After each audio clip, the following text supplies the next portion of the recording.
जय हिंद दोस्तों, स्वागत है आप सभी का अनअकैडमी में। दिस इज मानवेंद्र प्रताप सिंह और मैं आप लोगों के लिए एक बहुत इंपॉर्टेंट सेशन लेकर आ चुका हूं।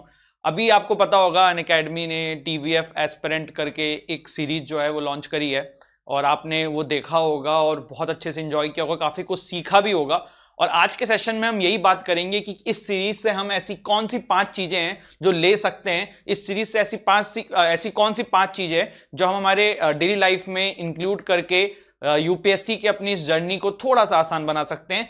तो शुरू करते हैं। और उससे पहले अगर आप लोग अनअकैडमी का सब्सक्रिप्शन लेना चाहते हैं, एस्पिरेंट से आईएएस बनना चाहते हैं, तो don't forget to take Unacademy का प्लस सब्सक्रिप्शन, आइकॉनिक सब्सक्रिप्शन में आपको एमपीएस कोड यूज करना है। This code will give you 10% का डिस्काउंट। तो भाई आज ही जाओ, सब्सक्रिप्शन लो, समय क्यों वेस्ट कर रहे हो। Why do you want to be just an aspirant, BA, IAS, IRS, IFS, IPS, जो भी बनना है। डिटेल इसके बारे में मैं वीडियो एंड में आपको बताऊंगा। तो देखिए, सबसे पहला जो चीज आप इस टीवीएफ एस्पिरेंट सीरीज से सीख सकते हैं, that is this question, why. देखो, ये जो सीरीज है इसका टाइटल भी अपने आप में एक बहुत ही अच्छी लॉजिक्स देते हैं सारे के सारे। और पहला जो एपिसोड था वो बात ही करता है व्हाई के बारे में। काफी कुछ व्हाई के आसपास घूमा है उस एपिसोड के अंदर। आप लोगों का ये चीज आपके दिमाग में क्लियर होनी चाहिए कि why do you want to be an IAS. आपने आईएएस क्यों बनना है? क्या दहेज के लिए बनना है, डाउरी के लिए बनना है, क्या पावर आती है इसलिए, बड़ी बड़ी गाड़ियां मिलती हैं इसलिए, बड़ा बड़ा घर मिलता है इसलिए? आखिर में क्यों आईएएस बनना है? और अगर ये सब आपके रीजन है तो आप कभी आईएएस नहीं बन पाएंगे। आपके मन में ये चीज क्लियर होनी चाहिए कि आपका सपना क्यों है आईएएस बनने का। What is your goal? क्या सोच के आपने इस जर्नी को तैयार किया है, क्यों आपने इस जर्नी को शुरू किया है। अब आप कहोगे कि सर ऐसा क्यों जरूरी है कि हमें पता होना चाहिए? ठीक है ना, बाद में भी तो हो सकता है। देखो, यूपीएससी की जो तैयारी होती है ना, इट्स एन जर्नी। ऐसा नहीं होगा कि आपका हमेशा अप भी चलेगा। कभी आप लो भी होगे, कभी आपका मन करेगा कि मैं छोड़ दूं, कभी मन करेगा यार हटाओ, क्यों करना है। ठीक है, तो उस समय ये वाई आपको बचाएगा। ये वाई आपको याद दिलाएगा कि हाँ यार, तुमने किस लिए अपनी ये तैयारी शुरू करी थी।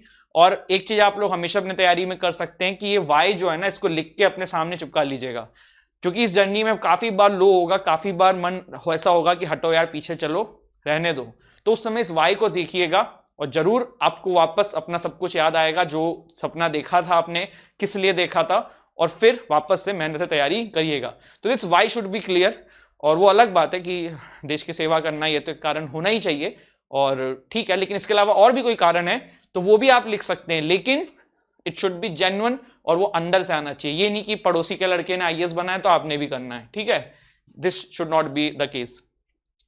दूसरा एक बहुत इंपॉर्टेंट क्वेश्चन जो है हम सभी के दिमाग में रहता है, और ये सीरीज भी हमें ये चीज सिखाती है कि आपका ये क्वेश्चन क्लियर होना चाहिए, what is your optional.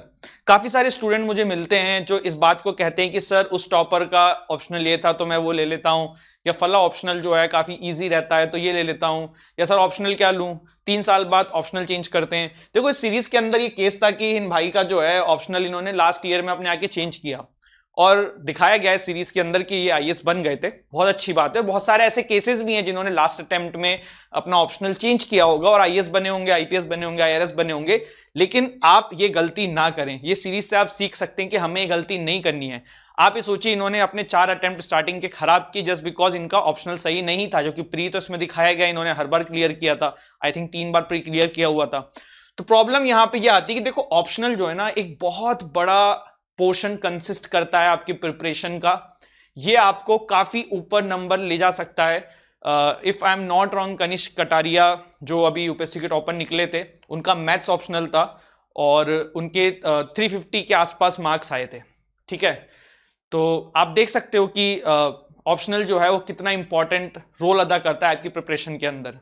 Optional इसीलिए आपके दिमाग में एक चीज और ऑप्शनल के बारे में होनी चाहिए कि ये नहीं कि किसी टॉपर ने ऑप्शनल ये ले रखा है तो आप भी ये ले लें, है ना। आपका मन ये होना चाहिए कि भाई मुझे ये चीज पता होनी चाहिए कि मुझे इस सब्जेक्ट में रुचि है कि नहीं है। जैसे कि किसी बंदे का हिस्ट्री ऑप्शनल था और उसने बहुत अच्छा स्कोर किया, वो उस बंदे के लिए ठीक है, उसके लिए ठीक है जिसने हिस्ट्री में इंटरेस्ट था। But it does not mean कि हिस्ट्री भी आपको सूट करेगी और आपके भी हिस्ट्री में अच्छे नंबर आएंगे। बहुत सारे लोग बताते हैं कि फला ऑप्शनल बहुत हार्ड है, फला ऑप्शनल बहुत हार्ड है, लेकिन उस ऑप्शनल से भी लोग सेलेक्ट हो रहे हैं ना, तो वो कैसे हो रहे हैं? वो ऐसे हो रहे हैं क्योंकि उनको वो ऑप्शनल अच्छा लगता है। तो आपका ऑप्शनल वो होना चाहिए जिसमें आपको इंटरेस्ट हो। अब इंटरेस्ट कैसे पता पड़ेगा, ये भी बहुत बड़ा क्वेश्चन है। तो इंटरेस्ट के लिए आप ये कर सकते हो कि 4-5 ऑप्शनल पहले सॉर्ट आउट करो, और यूट्यूब पे अनअकैडमी पे इतने सारे लेक्चर्स हैं, हर ऑप्शनल का एक एक दो दो लेक्चर देख लो, आपको अपने आप समझ में आ जाएगा कि किसके तरफ थोड़ा सा इंक्लाइनेशन हो रहा है। क्योंकि ऑप्शनल में आपको काइंड ऑफ थोड़ा सा पीजी का कोर्स पढ़ना पड़ता है, ज्यादा पढ़ना पड़ता है उस सब्जेक्ट के बारे में। तो इट वुड बी बेटर कि आप जो है कुछ ऐसा ऑप्शनल लें जिसको आप पढ़ सकें और जिसमें आप अच्छा स्कोर कर सकें। ठीक है, तो ये दो चीज आपको क्लियर हुई। तो यहाँ पे बात ये कि आपको इस ऑप्शनल की गुत्थी को बहुत जल्दी सुलझाना चाहिए, अपनी तैयारी के स्टार्टिंग फेज में समझाना चाहिए, क्योंकि इसमें टाइम भी बहुत वेस्ट होता है। और ये तो बिल्कुल ही नहीं करना है कि हमने 2 साल कोई ऑप्शनल लिया, तीसरे साल चेंज कर रहे हैं, क्योंकि ये एक सीरीज है और 100 में से 1000 में से वैसे भी आपको पता है 0.01% सक्सेस रेट है यूपीएससी के अंदर, और उसमें से भी बहुत कम कोई ऐसा निकलता होगा जिसने ऑप्शनल चेंज करके फिर यूपीएससी क्लियर कर लिया है। इसलिए बेटर है कि पहला ही ऑप्शनल अपना ऐसा चुनो जो आप कंसिस्ट कर सको, जिससे आप मतलब परसिस्टेंस से रेगुलरली पढ़ाई कर सको। तीसरी चीज हम इस पर्टिकुलर सीरीज से सीखते हैं कि कोचिंग। आपने 2-3 चीजें देखी हैं, मैं हर स्टूडेंट से एक चीज सुनता हूं कि सर फला टीचर उस सब्जेक्ट का बहुत अच्छा है, वो टीचर बहुत अच्छा है, वो टीचर बहुत अच्छा है, और कहीं पे वो कोचिंग बहुत अच्छी है, कहीं पे कोचिंग बहुत अच्छी है। तो आपको मैं एक बात बता देता हूं, और आपने टॉपर्स के मुंह से भी सुना होगा, तैयारी जो है आपने खुद करनी है, पढ़ाई आपने खुद करनी है, टीचर आपको गाइड कर सकता है। तो कहने का मतलब ये कि जरूरी नहीं है कि आपको कोचिंग की जरूरत है, नहीं, बिल्कुल जरूरत नहीं है। आपको जरूरत है प्रॉपर गाइडेंस की, आपको जरूरत है एक मेंटोर की, इसकी एक्चुअली में आपको जरूरत है। अब वो आप ऑनलाइन ले सकते हैं, यूट्यूब से ले सकते हैं, अनअकैडमी के सब्सक्रिप्शन से ले सकते हैं।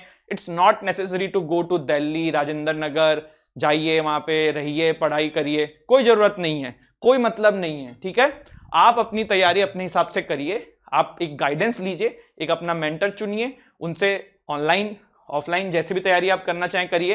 अनअकैडमी इज बेस्ट ऑप्शन, आप अनअकैडमी का सब्सक्रिप्शन ले सकते हैं। सब्सक्रिप्शन लेते टाइम पे मेरा कोड यूज कर लीजिएगा MPS, आपको 10% का डिस्काउंट मिल जाएगा। और एक सबसे इंपॉर्टेंट चीज जो स्टूडेंट्स करते हैं कि टीचर्स के पीछे भागते हैं, इतना ना करिए, कोई जरूरत नहीं है। हर टीचर आपको एक सब्जेक्ट के बारे में नॉर्मल जानकारी दे देगा, नॉर्मल से थोड़ी ऊपर जानकारी दे देगा, बट उसके बाद पढ़ना आपको है, आपके दिमाग में कितनी चीजें रह रही हैं वो आपके ऊपर है। तो एक सबसे इंपॉर्टेंट चीज जो इस तैयारी में आपको ध्यान रखनी है, क्वालिटी ज्यादा करो, क्वांटिटी कम करो। एक सब्जेक्ट को 10 जगह से पढ़ने की जगह, 10 टीचर से पढ़ने की जगह किसी एक टीचर से पढ़ो, और उनकी चीजों को अच्छे से पढ़ लो, उस किताब की चीजों को अच्छे से पढ़ लो। ठीक है, बात मेरी समझ में आपको आ गई होगी।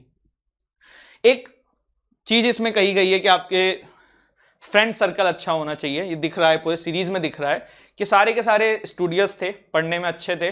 पढ़ने में अच्छे का मतलब ये नहीं कि आप IAS बन जाओ वही सही है, IAS जो बनने वाले हैं उन्हीं के साथ रहना है, ऐसा थोड़ा पता पड़ता है। आपके साथ ऐसे लोग होने चाहिए, आपके आसपास ऐसे लोग होने चाहिए जो आपके साथ पॉजिटिविटी शेयर करें, जो पढ़ाई के प्रति बातें करें। ऐसा नहीं कि आप जाके बैठे हुए हो, वो वहां पे दुनिया भर की पंचायत लेके बैठ गए, समझ रहे हो। आपका जो फ्रेंड सर्कल है ना, ये बहुत इंपॉर्टेंट है। आप किससे ग्रो करोगे ये आपके आसपास के लोग जो हैं वो तय करेंगे, एक्चुअली में आपके आसपास के लोग तय करेंगे। तो अगर आज तक आप अभी या रियलाइज करो इस चीज को कि आपके आसपास के लोग जो हैं काफी गलत हैं, नेगेटिव वाइब्स आती है, कुछ उल्टा करते हैं, आपको पढ़ने नहीं दे रहे हैं, तो आज ही उनका साथ छोड़ दो। आपके आसपास ऐसे लोग होने चाहिए सेम माइंडसेट के, यूपीएससी की तैयारी करने वाले कुछ लोगों के टच में रहना जरूरी है, जिनसे आप रेगुलर बातचीत कर सको, सीरियस एस्पिरेंट्स के साथ बातचीत कर सको, काफी कुछ जानकारी मिलेगी, काफी कुछ सीखने को मिलेगा। तो दिस शुड बी इंक्लूडेड, ये एक बहुत अच्छी चीज हमने देखी। लास्ट में सबसे इंपॉर्टेंट चीज जो मैं इस सीरीज से आप लोगों को सिखाना चाहता हूं, 2 चीजें हैं। पहला तो प्लान बी के बारे में बात कर लेते हैं। First we will talk about the plan B. क्या प्लान बी होना चाहिए? मतलब उसका तो नहीं था ना, जो बंदा अपना इसमें IAS बन जाएगा इस पर्टिकुलर सीरीज के अंदर, और बाकियों का तो था लेकिन वो नहीं बन पाए। तो देखो, तो एक चीज थोड़ी सी ये भी कि सीरीज है और इसमें ऐसा हो गया, और बहुत सारे लोग ऐसा होता होगा जिनके प्लान भी नहीं होते हैं और वो IAS बन जाते हैं। मेरा भी ऐसा कहना है कि आप स्टार्टिंग के 2 साल तक प्लान बी ना लो, 3 साल भी प्लान बी ना लो, चलेगा, लेकिन 3rd ईयर से प्लान बी सोचने लग जाना। जब 3rd अटेम्प्ट दे दो तो you should think about the plan B, क्योंकि ये एग्जाम जो है बहुत अनसर्टेन है और जरूरी नहीं है कि आपको नॉलेज हो तभी आप सेलेक्ट। जैसे संदीप भैया एक किरदार था इनका, ऑल्दो अभी जब मैं वीडियो बना रहा हूं तो 5th एपिसोड नहीं आया है, लेकिन इस पूरी सीरीज से लग रहा है और लास्ट की सीन से लग रहा था कि इनका सिलेक्शन नहीं हुआ होगा। तो ये जो बंदे हैं इनके नॉलेज काफी थी, इवन उस लड़के से ज्यादा नॉलेज थी, अपना जो भाई जो सेलेक्ट हो गया आईएएस बन गया है ना, लेकिन इनका नहीं हुआ। तो ये यूपीएससी का एग्जाम में बहुत सारे ऐसे लोग हैं जो बहुत नॉलेजेबल हैं, बहुत कुछ जानते हैं, लेकिन उनका सिलेक्शन नहीं होता। दिस एग्जाम इज अनसर्टेन, कुछ भी हो सकता है। तो प्लान बी 3rd अटेम्प्ट के बाद आपको सोचना चाहिए। प्लान बी आपका कुछ भी हो सकता है, टीचिंग करना हो सकता है, आपका कुछ और मन हो सकता है, जैसे आप समाज की सेवा करना चाहते हो तो एनजीओ हो सकता है, या जो भी आप जिस पर्टिकुलर डिग्री से आए हो आप उस डिग्री को आगे उस डिग्री से रिलेटेड जॉब ले सकते हो, जो भी आपका मन करे, ठीक है। तो प्लान बी के बारे में 3rd अटेम्प्ट से सोचना चाहिए, एंड प्लान बी होना चाहिए। एक समझदार इंसान की यही सलाह रहती है हमेशा कि you should have a backup plan हमेशा तैयार होना चाहिए, क्योंकि इट गिव्स यू कॉन्फिडेंस। अगर आपका बैकअप प्लान रहेगा तो इट गिव्स यू कॉन्फिडेंस कि भाई ठीक है, ये नहीं हुआ तो वो हुआ। आप इतने टेंशन में नहीं रहोगे, प्रेशर में नहीं रहोगे। वाई संदीप भैया वो मतलब इतना प्रेशर में इस पूरी सीरीज के अंदर, क्योंकि कोई प्लान भी नहीं था, इन्होंने अपनी जॉब छोड़ दी थी। जरूरी नहीं है जॉब छोड़ना गलत है, मतलब मैंने बोला ना पहले 3 अटेम्प्ट में आप कुछ भी करो कोई दिक्कत नहीं है, 3rd अटेम्प्ट के बाद आप सोचना। आई एम नॉट सेइंग कि जॉब छोड़ के तैयारी मत करो, वो एक अलग इशू। लेकिन इनको यहाँ पे क्यों प्रॉब्लम थी, क्योंकि इनके पास कोई बैकअप प्लान नहीं था, and he was quite tensed about all of this. तो कहने का मतलब ये कि भाई प्लान भी होना चाहिए, जरूरी है। एंड लास्ट में अगर नहीं भी सिलेक्शन हो रहा है, it's not the end of the world. ठीक है, आपने एक सपना देखा, सपना नहीं पूरा होता है, पूरा लगता है, बहुत दुख होता है, और उस इंसान के लिए एंड ऑफ द वर्ल्ड हो जाता है, लेकिन it should not be the end of the world. क्यों? इस सीरीज में ही आप एग्जांपल ले सकते हो, चाहे एसके सर थे, वो अपने लाइफ में बहुत सक्सेसफुल थे, इस मूवी में दिखाया नहीं गया इतने अच्छे से, but he is if he is teaching in Rajendra Nagar, he is teaching on an academy, he is earning a lot of money, even his salary is more than IAS. जहां बात करें the other guy, Guri was his name, उसका business था, वो business को आगे पसंद कर रहा है। तो कहने का मतलब ऐसा नहीं है कि वो लोग सक्सेसफुल नहीं है, they are also doing fine in their life. ठीक है, सपना था, बहुत सारे सपने इंसान के पूरे नहीं होते हैं, कोई बात नहीं, जो हुआ सो हो गया, it's not end of the world. ठीक है, ठीक है, हम कुछ और कर लेंगे। तो ये सोच के नहीं चलना है कि भाई आईएएस ठीक है, मेहनत करो, बहुत अच्छे से लगे रहो, होता है बहुत अच्छी बात है, नहीं होता है तो भी कोई बुरी बात नहीं है, ठीक है, हम कुछ ना कुछ कर लेंगे, ये दिमाग में विचार रख के चलना चाहिए। ठीक है, ये तो 5 आपने चीजें जो सिखानी थी मेरे को सीरीज से वो है। एक क्वेश्चन बहुत कॉमन आता है, ये मैं अपने एंड से आपको दिखाता हूं, और ये सीरीज में भी था, ये चीज पूरी सीरीज में दिखाई गई थी कि क्या जिम्मेदारियां जो हैं हमें उठानी चाहिए या नहीं उठानी चाहिए। आप समझ गए होंगे जिम्मेदारी मतलब लड़का लड़कियों की उठाना चाहता है, लड़कियां लड़कों की उठाना चाहती है ना। आप लोगों के अपने रिलेशंस रहते हैं, काफी समय से आप लोग तैयारी करने फिर इस फेज में आते हैं, तो बहुत सारे लोग ये क्वेश्चन पूछते हैं, काफी सारे स्टूडेंट हमेशा ये पूछते हैं कि सर क्या हम इसके साथ भी यूपीएससी क्रैक कर सकते हैं, क्या ये चीज सही है, और बहुत सारी फिर प्रॉब्लम्स चल रही रहती हैं, तो वो माइंड डाइवर्ट करती है। तो मेरा इस पे एक सलाह रहेगी, मेरा सलाह रहेगी, देखो गलत कुछ भी नहीं है, अगर आप जिम्मेदारी के साथ अच्छा परफॉर्म कर सकते हो आपके लिए बेस्ट है। अगर आपको लगता है आपकी जिम्मेदारियां, चाहे वो मेल हो चाहे वो फीमेल हो, आपके इस सपने के सामने आ रही हैं, तो फिर आप उन जिम्मेदारियों से अपने आप को इग्नोर करो, क्योंकि जो इंसान आपके साथ आपके बुरे वक्त में नहीं खड़ा हो सकता है, he or she don't have any right to stand with you in your good times। ठीक है, तो अगर आपकी लड़ाई झगड़े डेली हो रहे हैं, आपका जो अपोजिट पार्टनर है वो आपको साथ इस बात को नहीं लेके वो हो रहा है कि टाइम नहीं दे पा रहे हो, या जो भी चीजें हैं, जो भी आपके पर्सनल प्रॉब्लम्स हैं, तो फिर tata bye bye, this was the right time to understand this. But अगर आपको लगता है दे आर सपोर्टिव, वो आपको सपोर्ट कर रहे हैं और उससे आपको फायदा हो रहा है, तो उससे अच्छी चीज कोई हो नहीं सकती है। तो या केस टू केस डिपेंड करता है। ठीक है, तो दिस इज इट गाइस। अगर आपने अभी तक ये टीवीएफ एस्पिरेंट जाके सीरीज नहीं देखी है, जाओ भाई, टीवीएफ यूट्यूब चैनल पे है, फ्री ऑफ कॉस्ट पड़ी हुई है। और अगर आप यूपीएससी की तैयारी करना चाहते हैं, this is your one way solution. Aspirant से आईएएस, आईईपीएस, आईएफएस, आईआरएस जो बनना है बन पाओगे तभी जब आप अच्छे से गाइडेंस ले पाओगे। और अनअकैडमी आपको देता है ये गाइडेंस बहुत ही नॉमिनल प्राइजेस में, comparatively to the heavy prices of coaching industry. आप घर बैठे बैठे तैयारी कर सकते हो, आप अनअकैडमी का प्लस सब्सक्रिप्शन ले सकते हो, आप अनअकैडमी का आइकॉनिक सब्सक्रिप्शन ले सकते हो। What is the difference between plus and iconic? Classes आप दोनों में देख पाओगे, लाइव क्लासेस दोनों में देख पाओगे। आइकॉनिक के अंदर आपको टीचर से 1-to-1 गाइडेंस मिलती है, आपको इसमें पर्सनल मेंटरशिप मिलती है, आप आंसर राइटिंग करोगे, आपके आंसर्स चेक हो जाएंगे। ठीक है, जैसे एसके सर उस सीरीज में गाइडेंस देते हैं ना बच्चों को एक एक करके, वो आपको मिलेगी घर बैठे बैठे। तो ये चीज आप चाहें तो प्राप्त कर सकते हैं। सब्सक्रिप्शन लेते टाइम पे ये कोड यूज करिएगा MPS, आपको 10% का डिस्काउंट मिलेगा। आप अपने एंड अपने घर वालों के कुछ पैसे बचा सकते हैं।